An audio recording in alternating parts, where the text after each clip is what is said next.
আসসালামু আলাইকুম। ক্রিক টক্সে আমি আসিফ জামান আপনাদেরকে স্বাগতম জানাচ্ছি। বাংলাদেশ আফগানিস্তান ওডিআই ম্যাচ ছিল আজকে। আসলে বলার মতো তো আর ভাষা নেই। এক কথায় বলতে যদি চাই, স্টুপিড ব্যাটিং, নির্বোধ দায়িত্বজ্ঞানহীন batting, shameless batting, stupid batting. আসলে এর থেকে আর ভালো কোনো ওয়ার্ড পাচ্ছি না। জঘন্য বলা যেতে পারে, জঘন্য ব্যাটিং। তো যেই স্কোরটা আসলে আফগানিস্তান তাদের বোর্ডে পোস্ট করলো 9 উইকেট শেষে, আমি আবারও বলবো, কারণ একজন তো রিটায়ার্ড হার্ড ছিল, ব্যাটিং করতে পারেনি বেচারা। তো তারপরও যে রানটা দিয়েছে 191 আর 92 রানের টার্গেট, যেটা ভেরি মাচ 190 ছিল, 191 run target. So very much gettable, very much gettable. সেই একটা স্কোর চেস করতে গিয়ে বাংলাদেশ দল ওডিআইতে আসলে যেরকম স্টাইলে খেলা শুরু করেছে, দলের যে শেপের অবস্থা, দলের যে ব্যাটিং টেকনিক, মিডিল অর্ডার্সের যে ফর্ম, সব কিছু মিলিয়ে আমার মনে হচ্ছে না যে বাংলাদেশ তাদের ফেভারিট ফরম্যাট একসময় বলা হতো, বাট বাংলাদেশের favourite format ODI is no more. Totally নাই। কিছুদিন আগে হয়তো আমি একটা পোস্ট দিয়েছিলাম আমার ফেসবুক পেজে, যেখানে বলেছিলাম আসলে মিডিল অর্ডারের যে অবস্থা, সেখানে বেশ কিছু চেঞ্জেস দরকার। কারণ আপনি স্লগারকে দিয়ে আসলে মিডিল ওভার্স বা লোয়ার মিডিল অর্ডারে কাভার করতে পারেন না। আপনার মিডিল ওভার্সে ক্যাপ্টেনের দায়িত্ব নিয়ে মিরাজ আসছেন, যে এই মিরাজ আসলে আমি বলবো না যে নাম্বার 5-এর জন্য একজন আদর্শ ব্যাটসম্যান, আমি মনে করি না। সো শুধু মিরাজ না, আজকে যদি আমি কথা বলি, আজকে ব্যাটিংয়ে তানজিদ হাসান সাকিব বোলিংটা ভালো করেছিলেন। ব্যাটিংয়ে এসেছিলেন আসলে তানজিদ তামিম, তো তানজিদ তামিম আসলে কি বলা উচিত বুঝলাম না। মানে লাইক একটা হাফ হার্টেড শট, মানে উনি শিওর না যে কি করবে, পুল করবে নাকি হুক করবে নাকি লিভ করবে। একটা হাফ হার্টেড শট খেললো, কনফিউজড, ক্যাচ আউট, যেটার কোনো প্রয়োজনই নেই। আমার তো মনে হচ্ছে উনি ওনার দায়িত্বে আসলে একটু শেকিনেস দেখাচ্ছে, উনি মানে ক্লিয়ারই না যে আসলে কিভাবে খেলা উচিত। এখন উনি রেডি কিনা, ওনার ফর্ম ঠিক আছে কিনা, উনি প্রিপেয়ার্ড কিনা ওডিআই এর জন্য, আমি নট শিওর। সাইফ হাসান ভালো শুরু করেছিলেন। আমার মনে হচ্ছিল যে একজন দুজন অ্যাটাকিং ব্যাটসম্যান বা অ্যাটাক করা উচিত, যেটা তিনি করছিলেন। আমার মনে হচ্ছিল যে প্রথম একটা ম্যাচ ওডিআই দেখলাম, আমার মনে হচ্ছিল উনি একটু ওডিআই ক্রিকেট জন্য একটু বেশি ব্লক করছে, একটু নিজের শটকে চেক করছে। আমার মনে হয় সাইফ যে ধরনের খেলা শুরু করেছিলেন, টি-20-তে যে ধরনের ফর্ম দেখাচ্ছিলেন, উনি যেন ওনার ওই মেরিট অনুযায়ী, ওই শট সিলেকশন অনুযায়ী যেন উনি ব্যাটিং করে যায়। হ্যাঁ, কিছু শট তো চেক করতে হবে, যেমনটা ছিল আজকে। দারুণ খেলছিলেন, শটটা লাস্ট মোমেন্টে নিয়েছিল, একদম অ্যাকর্ডিং টু বডি বলটা ঢুকছিল, একদম লাস্ট মোমেন্টে চিপ করেছে আপার কাটের জন্য, আসলে যেটা হয় নাই, পারফেক্টলি হয় নাই। বলটা উনি এক্স্যাক্টলি লিভ করতে পারতেন, এটা একটা মিস্টেক। সো আউট হয়ে গেছে। শান্ত, টোটালি হরেবল ডিসিশন। ওখানে কোনো 2 রান ছিলই না।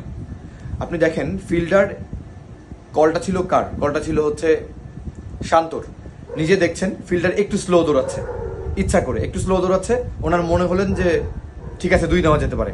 যখনই উনি 2-এর জন্য দৌড়িয়েছেন, pick up, just grab the ball, fast react করলো, থ্রো করলো, আউট। এবং আউটটা কি খুব ক্লোজ হয়েছে? নো, উনি ড্রাইভ দেওয়ার পরও Miles out. So stupid decision. তারপরে তাহিদ হৃদয় খেলছিল, আউট হয়ে যাওয়ার পরে মিরাজ আসলো, মিরাজ খেলছিল। আমি বলি, হোয়াইট বল ক্রিকেটে যেইখানে একটু ভালো কোয়ালিটির পেস বল হবে, মিরাজ আপনাকে স্কোর এনে দিতে পারবে না।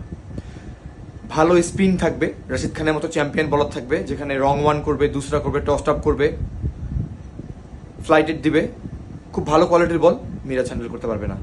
ভিতরে ঢোকা বল মিরাজ হ্যান্ডেল করতে পারবে না। এক্স্যাক্টলি ওইটাই হয়েছে। ওমর জায়ের বল ভিতরের দিকে ঢুকছে, ইনসুইং, বুঝলোই না, আউট। আচ্ছা, মিরাজও আউট হলো, 3 জন গেল। কিন্তু তারপরে তাহিদ হৃদয় খেলছিল, মিরাজ আউট হলো পরে 4 উইকেট পড়ে যায়, জাকির আলী অনিকও আসে। আমার মনে হয় তাহিদ হৃদয় সেট ছিল, আগের ওভারে পরপর 2টা 4ও মারলেন, স্কোরটা তার স্ট্রাইক রেটটা আপ করলো। এই মোমেন্টে রাশিদ খানের মতো একজন বোলারের বল একটু ফ্লাইটেড ছিল, বলটা স্লোয়ার ছিল, ওনার মনে হলো যে হ্যাঁ আমি অ্যাক্রস দ্য উইকেট খেলতে পারি। টার্নের এগেনস্টে আমি ক্রস ব্যাটে খেলতে পারি। উনি খেললেন বোল্ড। ইউজলেস, কোনো দরকার ছিল না এই সময়। ভাই আপনার টার্গেট তো 280, 300, 320 না, তাহলে আপনি এরকম কেন খেলতেছেন রশিদ খানকে? আপনি জানেন তো, মানে কি বলবো, ব্রেনলেস ক্রিকেট, কোনো প্রয়োজন ছিল না। নুরুল হাসান সোহান আসলো, সোহানের সাথে ছিল জাকির আলী অনেক। জাকিরকে আজকে মনে হলো যে তার ফুটওয়ার্ক কিন্তু চেঞ্জ করেছে, টি-20তে একটু বেশি ওপেন ছিল, একটু ক্লোজ টাইপ পজিশনে ব্যাট করছে, হ্যাঁ, বল যেন পায়ে না লাগে সেই জন্য যে পাটাকে গার্ড নিয়েছে, লেগ স্ট্যাম্প গার্ড নিয়ে খেলছে ওপেন করে। সো খুব ট্রাই করছিল, খুবই ট্রাই করছিল। আজকে একটু চুইংগাম কম চাবাইছে বাই দ্য ওয়ে। তো ট্রাই করছিল যে ক্রিজে থাকার, যুদ্ধ করেছে, অনেকক্ষণ যুদ্ধ করেছে। সোহান আসলো, সোহান একটু যেমন খেলে ওই রকমই খেলছিল, but Sohan exactly same repeat করছে যেটা হচ্ছে তাহিদিদা উঠেছে। সেম বলার রশিদ খান, সেম ফ্লাইটের ডেলিভারি, এটা একটু রং ওয়ান ছিল, উনি সুইপের মতো করে খেলতে গেলেন, মিস, বোল্ড। কোনো দরকার ছিল না। আপনারা 5 উইকেট পড়ার পর 2জন ব্যাটসম্যান দাঁড়িয়ে আছেন, আপনার টার্গেট 280, 290 না, আস্কিং রেট যেখানে আপনার 3.5-এর নিচে, সেখানে আপনি যেটা করলেন, যে ব্যাটিংটা করলেন সোহান ভাই, ব্রেনলেস, দরকার ছিল না। এরপরে সোহানের যাওয়ার পরের বলে তো সম্ভবত সাকিব নাম ছিল। সাকিব, আমি আবারও বলছি, ভালো ব্যাটার, কিন্তু ইমিডিয়েট পরের বলেই আউট হয়ে গেছে এলবি, তো কিছু বলার নেই। তারপরে তখনও কিন্তু ক্রিজে আমাদের কি আসলো, আমাদের হচ্ছে রিশাদ হোসেন। তো রিশাদ হোসেন আমরা জানি যে স্লগ করতে চায়, খুবই লং হ্যান্ডেলেবল, মিড উইকেটের ওপর দিয়ে মারতে চায়, ঠিক আছে, বাট উনি কিন্তু তখনও ছিলেন। জাকির এতক্ষণ ধরে ক্রিজে থেকে আমার মনে হয় 45 বলের ওপরে সে ফেস করে ফেলেছে, স্ট্রাইক রেট মনে হয় 40 নিচে এভাবে ব্যাটিং করছে। স্ট্রাইক রেট কত ছিল ওর? স্ট্রাইক রেট ছিল 33, no no no, Zakir Ali অনেক 41। 43 বল খেলে উনি করেছেন 18 রান। তো এই অবস্থায় উনি কি করলেন বুঝলাম না, একটা বাজে বল, আমি বলবো টোটালি বাজে বল, রুম বানিয়ে নিয়েছেন, অনেক বাইরের বল, অফের বাইরের বল। উনি জাস্ট মনে হচ্ছে যে ক্যাচ শিখাচ্ছে, রশিদ খান তুমি ক্যাচ শেখো, আমি ক্যাচ দিচ্ছি। স্টুপিড, ও যে আসলে ফর্মে নাই, ওর যে কোনো অবস্থায় নেই, কিন্তু কি করবে, বিকল্প তো ভাই কেউ নাই। আপনার ওপেনার তানজিদ তামিম খেলতেছে, বিকল্প কেউ নাই, কারণ 24 ঘন্টা আগে ল্যান্ড করছে হচ্ছে নাইম শেখ, অপশন নাই। আপনি চুইংগাম জাকিরকে বসে কাকে নামাবেন? ইয়াকে নামাবেন, ওই যে আমাদের কি ভাত শামিমকে নামাবেন? উনি তো ওয়ান ডে এসেও দ্বিতীয় বলে গিয়ে রিভার্স সুইপ খেলতে যাবে। সো মিডিল অর্ডার ব্যাটসম্যান নাই। তো এক্স্যাক্টলি যদি এক কথায় বলতে হয়, খুব বাজে ডিসপ্লের ব্যাটিং দেখলাম। আর আমি খুবই আশাবাদী বাংলাদেশ 3-0 সিরিজটা হারবে, যেমনটা অপ্রত্যাশিতভাবে আফগানিস্তানের মাটিতে আফগানিস্তানকে টি-20তে 3-0 হারাইছে, বাংলা ওয়াশ করছে।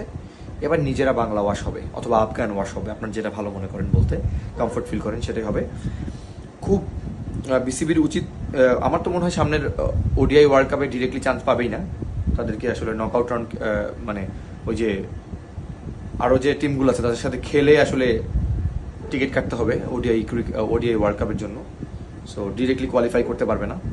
তো এখন আমার মনে হয় বিসিবির উচিত খুব ঠান্ডা মাথায় চিন্তা করা, দলটাকে নিয়ে সাজানো। আবারও বলছি, মিডিল অর্ডারে প্রয়োজন হলে আপনি টেস্ট দল থেকে, টেস্ট দল আসলে বলা ঠিক না, মানে টেস্টেই খেলে মমিনুল, আপনার মুড ধরে নিয়েছেন মমিনুল শুধু টেস্টই পারে, মমিনুলকে আনেন। প্রয়োজনে আপনি হচ্ছে রাব্বিকে আনেন মিডিল অর্ডারে, প্রয়োজনে আপনি হচ্ছে জাকির হাসানকে নিয়ে আসেন, প্রয়োজনে আপনি হচ্ছে মিডিল অর্ডারে আমাদের অনেক ব্যাটসম্যান আছে, আকবর আলী ভালো করতেছে আমি দেখলাম ডিপিএলে, তো ওদেরকে নিয়ে আসেন। মানে প্রপার ক্রিকেট শট খেলতে পারে, প্রপার মিডিল অর্ডারে ব্যাটিং করতে পারে, এরকম কাউকে নিয়ে আসেন। স্লগার দিয়ে আসলে আপনি ওডিআই টিম চালাতে পারবেন না। আপনি যদি দেখেন লাস্ট 12টা ইনিংস বাংলাদেশের, আমার মনে হয় 2টা বা 1টা ইনিংস ছাড়া বাংলাদেশ 50 ওভার ব্যাটিংই করতে পারে না। সো বসি কথা না বাড়াই, খুবই ডিসঅ্যাপয়েন্টেড বাংলাদেশের এই খেলা দেখে, মনটা খুবই খারাপ। আর আমি শিওর যে তৃতীয় ম্যাচও মোটামুটি হেরে যাবে, বেশ কিছু চেঞ্জেস আসবে যদিও। ভালো থাকেন, hope for the best. Bangladesh টিমের থিঙ্ক ট্যাঙ্করা আসলে একটু তাদের বুদ্ধি উদয় হোক, টিম ম্যানেজমেন্ট চেঞ্জ করুক, কোচকে চেঞ্জ করা দরকার, হেড কোচকে। সো অনেকগুলো ডিসিশনই দরকার। ভালো থাকবেন সবাই, আসসালামু আলাইকুম।